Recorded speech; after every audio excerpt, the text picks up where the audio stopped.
안녕하세요. 고려대학교 산업경영공학부 강필성 교수입니다. 공학대학원 비즈니스 애널리틱스 수업에 이제 세 번째 방법론으로서 차원 축소에 대한 내용을 좀 설명을 하도록 하겠습니다. 차원 축소는 크게 네 가지 파트로 구성이 되어 있고요. 차원 축소에 대한 배경, 그리고 의의, 그리고 필요성에 대해서 설명을 드리고, 차원 축소를 하는 데 있어서의 두 가지 대표적인 방법론을 설명을 드리도록 하겠습니다. 첫 번째, 변수 선택, variable selection 같은 경우에는 일정한 변수들의 조합들 중에서 어떠한 변수들이 중요한 것인가를 알고리즘의 예측 모형의 외부에서 독립적인 메커니즘을 통해서 선택하는 것이고요. 두 번째인 이 shrinkage method 같은 경우에는 알고리즘의 목적 함수에 같은 값이면 적은 개수의 변수를 선호하도록 하는 장치를 걸어두는 것을 의미를 합니다. 마지막으로 관련해서 R 실습을 진행을 하고 이 챕터는 마무리 짓도록 하겠습니다.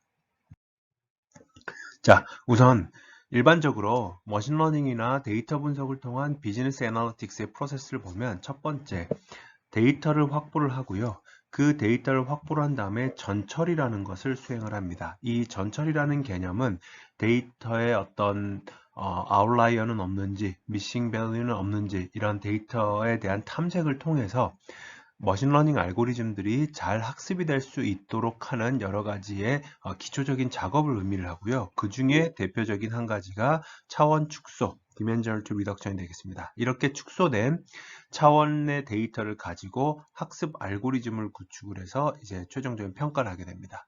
그러면 이 Dimensional to Reduction이라는 것은 무엇이냐? 쉽게 생각하면 우리가 이러한 x1부터 쭉 해서 xd까지의 데이터가 있다라고 하겠습니다. 이걸 이제 large x라고 표현을 할게요. 이랬을 때 이 차원의 개수가 요거를 이제 지금 여기서는 d라고 되어 있는데 이 차원의 수가 너무 많아서 혹시 알고리즘의 학습이 잘 안 된다거나 또는 가지고 있는 객체 수보다도 차원이 많다거나 하면 이제 통계적인 가정을 만족하지 못하게 되는 알고리즘들이 존재합니다. 그래서 우리가 원하는 태스크, 다시 말하면 이 뒷단에서의 학습 모형의 성능은 저하시키지 않으면서 X라는 데이터셋을 다이어트 시키는 겁니다.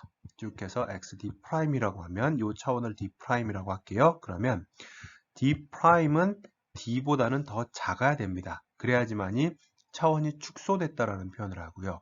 다만 이걸 통해서 나오는 fx1부터 xd까지 D개의 변수를 사용한 어떠한 모형이 성능이 fx1부터 xd'까지 더 적은 개수의 변수를 사용한 분석 모형과 별반 차이가 없는 정도로 변수의 개수를 줄이는 것. 다시 말하면 모델링의 효율성을 추구하는 게 바로 이 Dimensional Tree Reduction, 차원 축소의 궁극적인 목적이라고 할 수 있겠습니다. 자, 그러면 이게 왜 필요하냐? High Dimensional Data, 고차원 데이터라고 표현을 이제 하기도 하는데요. 대학원 이번 학기에 이제 제가 대학원 수업에서는 비정형 데이터 분석이라고 해서 텍스트를 이제 분석하는 수업을 진행을 하는데 예를 들어서 어떤 문서가 주어졌을 때 이 문서에 대한 카테고리를 분류하는 작업이라고 해보겠습니다. 이거 어디다 쓰이느냐? 어떤 뉴스 기사가 들어왔을 때 이 뉴스 기사가 특정한 회사의 긍정인지 부정인지를 판별하는 요구사항이 있을 수가 있겠고요. 또는 영화 리뷰가 들어왔을 때 이 리뷰가 긍정 리뷰인지 부정 리뷰인지를 알아볼 수도 있을 것이겠고요. 또는 특허가 출원이 되었을 때 특허의 초록과 청구항들을 보고 어떠한 특허 카테고리 또는 IPC 코드를 부여해야 되는지를 자동화하는 데도 필요할 수가 있을 겁니다. 자, 그러면 이러한 문서 같은 경우에는 보통 하나의 우리가 가지고 있는 자연스러운 다큐먼트를 벡터화된 데이터로 표현을 할 때는 표현 자체가 어떻게 되느냐면 각각의 행은 이제 다큐먼트가 되겠습니다. 이 다큐먼트들에 대해서 특정 단어가 몇 번이나 존재를 했느냐를 가지고 표현을 하는 게 가장 고전적인 back of words 방식이라는 게 있습니다. back of words 단어들의 이제 집합이다 이런 표현을 하는데 그러면 이 상황에서는 특정한 언어의 문서를 아무 문제 없이 표현하기 위해서는 우리가 가져야 되는 이 차원의 수가 결국은 그 언어의 단어의 수, 언어에 존재하는 총 단어 수랑 똑같아야 됩니다. 그렇기 때문에 한글 같은 경우에는 사투리 포함하면 대략적으로 100만 개 이상의 단어가 있다고 알려져 있고요. 영어 같은 경우에는 13만 개 정도가 존재를 한다라고 알려져 있습니다. 그러면 하나의 문서, 그게 길던 짧던 하나의 문서를 표현하기 위해서 우리는 13만 개의 변수가 필요한 상황이 되어버리는 거죠. 그러면 과연 이 13만 차원의 벡터가 효과적이냐 또는 효율적이냐라는 질문에 대해서는 사실 아닐 가능성이 높다라는 뜻입니다. 그래서 이거를 문서가 가지고 있는 본질적인 특징을 크게 훼손하지 않으면서 훨씬 더 적은 개수의 차원으로 찾아보자라는 게 여기서 보시는 문서 데이터에 대한 특징이고요. 또는 여러분들이 뭐 멜론이라든지 아니면 네이버 바이브나 또는 뭐 스포티파이 이런 이제 음악 서비스를 통해서 많이들 이용을 하고 있을 텐데요. 추천 시스템 같은 경우에는 넷플릭스가 가지고 있었던 이제 공개한 데이터는 약 48만 명의 사용자에 대해서 제공했던 영화가 17,700여 개가 있습니다. 그러면 이 경우에는 이제 데이터가 넷플릭스의 데이터 같은 경우에는 각각의 행위 사용자 유저가 되겠고요. 각각의 열이 무비가 되는데 이 무비에 해당하는 객체 수가 17,000여 차원 정도가 된다는 얘기죠. 이만큼 방대한 양의 변수가 존재하는 겁니다. 또는 이제 저는 이쪽 그 유전체라든지 의료 쪽 데이터를 많이 분석한 경험은 없습니다만은 의료 데이터 같은 경우에 유전체 하나를 분석하는 데 있어서 각각의 어떤 컨디션들이 1000개 이상이 나오는 경우가 일반적이다. 이러한 데이터들도 있고요. 그래서 하이 디멘셔널 데이터라고 하는 거는 변수의 개수가 많은 데이터를 의미를 합니다. 이런 데이터를 통해서 변수의 개수를 효과적으로 그리고 효율적으로 줄여보자 라고 하는 게 이 챕터 디멘셔널티 리덕션의 궁극적인 목적이지요. 여기서도 마찬가지로 이제 우리가 이제 산업공학이니까 전공이 산업공학에서의 어떤 그 제조 공정의 데이터 같은 경우에 보면 반도체 같은 경우에 이 반도체 제조 공정에는 설비가 이렇게 웨이퍼를 팹 안에서 이제 가공하는데 여러 가지 설비를 이렇게 지나게 되겠고요. 각각의 설비마다 굉장히 여러 가지의 센서들이 달려 있습니다. 그래서 이 센서들에 대한 정보들을 다 수집을 하게 되면 뭐 수천 건, 수만 건의 정보가 되는데 이걸 통해서 품질을 예측하고 가장 좋은 품질의 제품을 만들기 위해서 컨트롤하고 품질 관리를 하는 다양한 목적을 구현하기 위해서 과연 이 모든 변수들, 모든 센서 데이터를 다 사용을 해야 될 것이냐라는 질문에 대해서 아닐 수도 있다라는 가정 그리고 대답하에서 효율적인 변수들을 찾아가는 과정 또는 선택해가는 과정이라고 보시면 되겠습니다. 자, 그러면 이 차원 축소의 관점에서 봤을 때 굉장히 데이터 분석관 쪽의 도메인에서는 유명한 이제 격언인데요. Curse of Dimensionality. 다시 말하면 차원의 저주라는 표현이 있습니다. 이게 뭐냐면 만약에 우리가 동일한 정도의 설명력을 가지기 위해서는 여기 보면 이 파트가 그 얘기입니다. To achieve the same explanation ability를 갖기 위해서는 만약에 변수가 증가하면 객체는 당연히 증가하는데 관측치가 그냥 증가하는 게 아니라 exponentially, 기하급수적으로 증가한다는 얘기입니다. 다시 말하면 변수는 선형적으로 증가하는 데 있어서 동일한 정보량을 보존하려면 객체는 기하급수적으로 증가하는 상황을 이제 보여주는 것이죠. 그 말이 무슨 얘기냐면 여기서 한번 볼게요. 만약에 두 점 사이의 거리가 1이라는 정보량을 보존하기 위해서 필요한 점의 개수, 여기서 대각선은 제외하겠습니다. 인접한 직선 거리만입니다. 보자면 1차원일 경우에는 점이 두 개만 있으면 되니까 점 두 개로 거리 1이라는 정보를 보존할 수가 있습니다. 2차원일 때는 이렇게도 1이어야 되고 이렇게 사각형의 꼭지점들이 전부 존재해야지만이 동일한 정보량을 보존할 수 있으니까 점이 4개가 필요합니다. 3차원일 경우에는 육면체의 꼭지점들이 필요하기 때문에 여기서 보시는 것처럼 8개가 필요합니다. 그러면 결국은 이거를 일반화를 시켜보면 n차원에서는 동일한 정보를 보존하기 위해서 2의 n승계의 점이 필요하다라는 얘기가 되겠죠. 이 얘기가 바로 여기서 나오는 Curse of Dimensionality에 대한 얘기입니다. 그래서 변수는 하나 늘어나지만 이 경우에는 그 정보량을 보존하기 위해서 필요한 점의 개수 또는 관측치의 개수는 2배씩 늘어난다 라는 게 이제 문제가 되는 겁니다. 그리고 오컴스 레이저라고 불리는 가장 기본적인 원칙이 있는데 이게 굉장히 심플합니다. 만약에 어떤 현상을 설명하는 데 있어서 로지컬한, 다시 말하면 논리적으로 타당한 여러 개의 방식이 있다면 가장 단순한 방식이 가장 최적의 방식이다. 이 말을 머신러닝 관점에서 만들어 보면요. 우리가 이제 선형 회귀 분석과 로지스틱 회귀 분석을 배웠으니까 선형 회귀 분석으로 관점에서 볼게요. 어떤 변수를 가지고 x1부터 해서 총 10개의 변수를 가지고 선형 회귀 분석을 만들었더니 adjusted R-square가 0.95가 나왔습니다. 그런데 이거를 변수 3개만을 가지고 만들었더니 똑같이 0.95가 나왔습니다. 그러면 전자를 사용할 것이냐 후자를 사용할 것이냐라는 질문에 대해서 항상 오컴스 레이저에 의하면 후자를 사용하는 게 맞다라는 겁니다. 같은 정확도, 같은 퍼포먼스면 훨씬 더 적은 개수의 변수를 사용하자라는 것이죠. 자, 그리고 이게 이제 가능한 이유 중에 하나가 뭐냐면요. 가끔 가다가 이제 데이터들을 보면 intrinsic dimension, 다시 말하면 내재적 차원이라는 표현을 하죠. 여기서 보시는 것처럼 이 차원은 실제로 우리가 가지고 있는 original dimension보다는 굉장히 낮을 확률이 높습니다.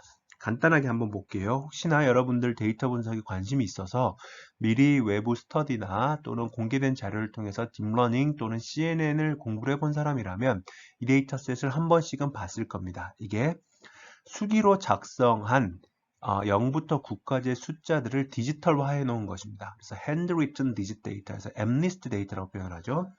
픽셀의 크기는 16 x 16이고 그렇기 때문에 이 픽셀은 256차원, 16의 제곱이니까요. 차원을 갖습니다. 실제 데이터는 이렇게 되어 있고요. 여기에 있는 걸 하나를 끄집어내다가 보면 이렇게 가로, 세로 16개 차원에 대해서 1 같은 경우에는 뭐 이런 식으로 특정한 차원이 이제 흑백으로 이렇게 검정색으로 표현이 되겠죠. 이러한 데이터들을 가지고 만약에 이거를 2차원으로만 단순히 줄여보겠습니다. 여기서의 뭐 PCA나 아이소맵이라는 방식은 우리 강의에선 다루지 않지만 아마도 주성분 분석은 통계 관련 과목에서 배우셨을 거고요. 아이소맵은 이제 비선형으로 차원을 추출하는 방식인데 우리 강의에서 다루지는 않습니다. 알고리즘이 중요한 게 아니라 차원을 축소했다라는 걸 염두에 두고 같이 결과물 한번 볼게요. 그러면 왼쪽이 PCA고요. 오른쪽이 아이소맵입니다. 여기서 의미하는 바는 뭐냐면 256차원을 가지고 있는 handwritten digit dataset, 디지털 데이터셋을 단 2차원 평면상에 표현을 했음에도 불구하고 적당히 우리가 이거를 선을 긋게 되면 각각의 숫자들이 이렇게 구분이 될 수 있다는 것을 여러분들이 볼 수가 있을 겁니다. 아이소맵 같은 경우에는 그 구분선이 더욱더 뚜렷하게 나타날 수가 있겠고요. 이 말은 무슨 얘기냐?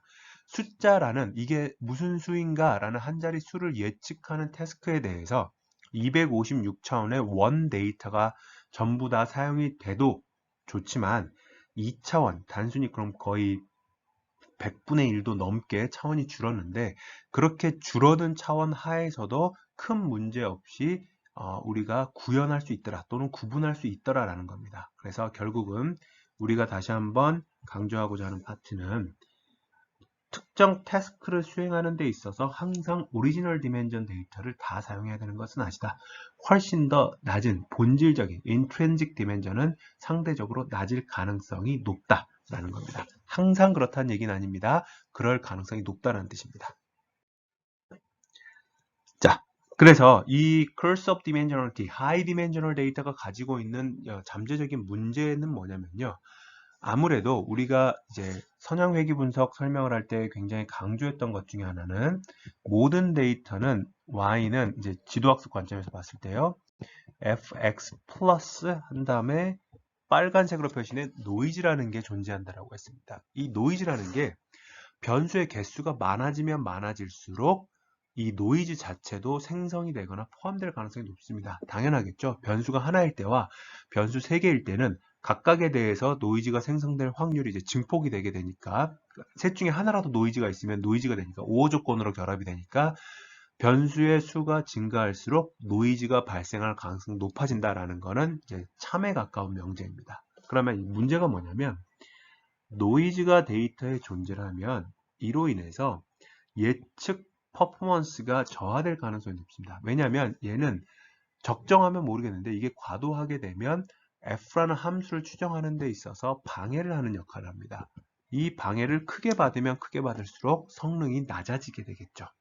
두 번째, 현실적으로는 어찌됐든지 간에 연산을 해야 되니까 computational burden이라고 표현하는 게 결국은 계산 시간이 증가한다는 얘기입니다.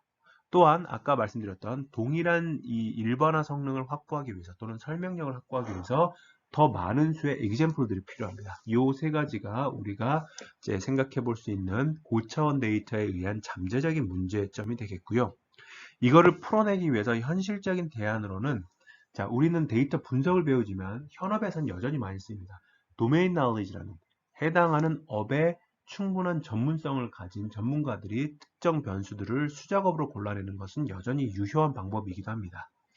두 번째, 어떤 목적 함수, 선형 회귀 분석 같은 경우에는 최소 자승법, 그 다음에 로지스틱 회귀 분석 같은 경우에는 maximum likelihood 펑션 같은 거에다가 적은 수의 변수를 선호하는 이 regularization 텀을 추가하는 게 두 번째 대안입니다. 이거 우리가 세 번째 꼭지에서 슈링키지 방식에서 배울 겁니다. 설명을 할 것이고요. 바로 다음 챕터에서 표현할 거는 요거를 표현할 겁니다. 설명을 할 겁니다. 어떤 정량적인 이 변수 축소 또는 차원 감소 테크닉을 사용을 한다라는 것이죠. 그래서 일반적으로 봤을 때 변수의 개수가 늘어나면 처음에는 좋은 유용한 변수들이 포함이 되기 때문에 모델의 성능이 올라갔다가 일정 수준 이상이 되면 이거는 이제 여기서 앞서서 설명을 했던 이 문제점들 때문에 성능이 감소하기 시작을 합니다. 그게 이제 요 파트 정도가 되겠죠. 그래서 우리는 이론적으로는 가장 적절한 수의 변수인 여기를 찾아내자라는 게 이 차원 감소의 목적이 되겠습니다. 자, 그래서 우리는 이제 다시 한번 정리를 해보자면 이론적으로는 예측 모형의 퍼포먼스는 향상이 됩니다. 변수가 증가할수록. 이상하죠? 앞에서 설명한 것과 지금 정반대 설명입니다. 단 여기서의 조건은 뭐냐면 거의 불가능에 가까운 조건인데 변수들이 독립적이라는 variable independence condition이 있습니다.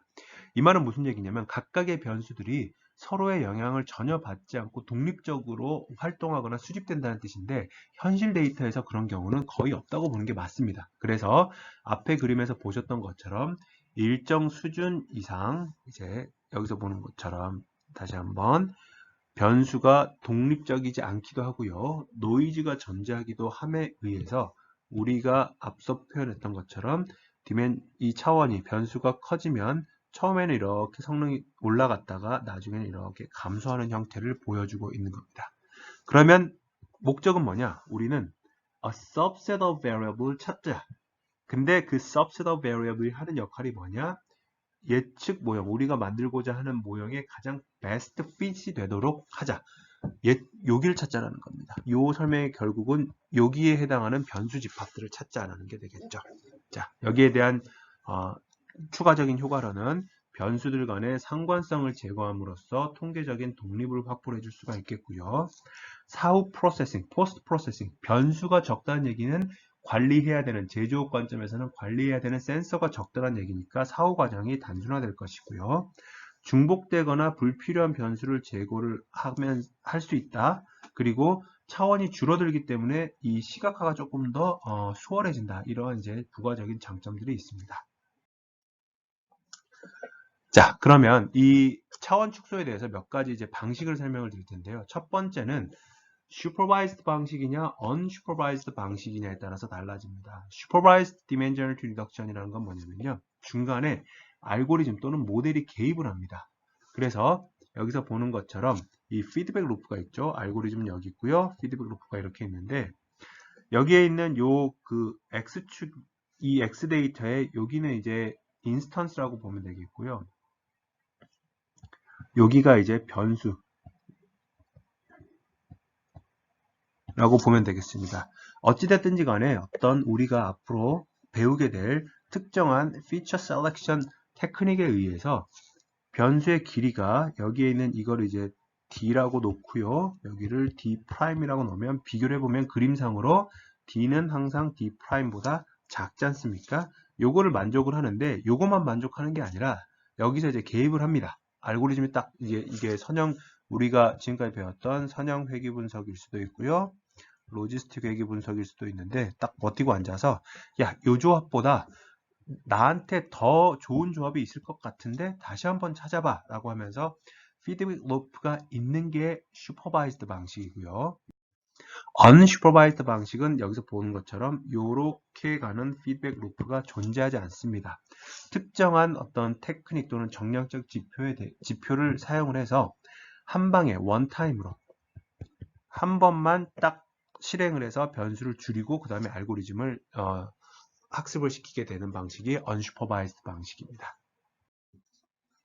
두 번째는 이제 차원 축소에 대한 방식, 그 결과물이 무엇이냐에 따라서 좀 달라지는데요. 우리가 소위 말해서 selection이라고 부르는 것들과 extraction이라고 불리는 것들이 있는데 selection은 뭐냐면 말 그대로 현재 존재하는 변수로부터 부분 집합을 뽑아내는 겁니다. 반면에 extraction 같은 경우에는 새로운 이 변수 집합을 추출하는 겁니다. 새로운 변수를 만들어내는 거라고 보시면 되겠습니다. 그래서 기존에 있는 것들 중에 일정 부분을 선택한다. 현재 존재하는 오리지널 변수로부터 새로운 변수를 생성한다. 이 두 가지 선택과 추출의 차이는 바로 그게 되겠습니다. 여기서 보시는 것처럼 그림상으로 보면요. 문자열을 잘 보세요. 피처 셀렉션에 의해서는 n개의 변수가 m개의 변수로 줄었습니다. 그러나 x는 보존이 됐습니다. 이 말은 무슨 얘기냐면 원래 있던 변수들 중에 일부분을 뽑겠다. 그런데 extraction 같은 경우에는 xn이 ym으로 x가 y로 바뀌었죠. 그리고 이렇게 만들어내는 데는 어떤 특정한 절차, 함수가 존재하는 원래 변수들을 이용한 함수가 존재하는 겁니다. 이게 extraction입니다. 똑같이 변수의 개수가 줄었지만 원래 변수들 중에 일부분을 사용해서 줄이는 거냐, 가지고 있는 변수들을 이용해서 새로이 생성하는 것, 여기에 대한 차이입니다. 그림을 다시 한번 보자면요. selection은 원 변수들을 통해서 x라는 조합들이 그대로 살아있는 거 여기서 보실 수가 있을 겁니다. 그래서 선택을 일부분만 뽑아내는 것이고요. extraction은 x가 아니라 z로 바뀌어 있는 걸 보실 수가 있을 겁니다. 이거는 그냥 참고 삼아 보세요. 이렇게 만들어진다는 게 아니라 하나의 예시를 보여주기 위해서. 그런데 이 z들은 아무렇게나 만들어지는 게 아니라 원래 x들의 조합으로서 구성이 된다. 이게 핵심입니다. 자, 여기까지 해서 차원 축소에 대한 개념을 설명을 드렸고요. 다음 시간에는 실제 변수 선택 방식, Supervised Variable Selection 방식에 대해서 설명을 하도록 하겠습니다.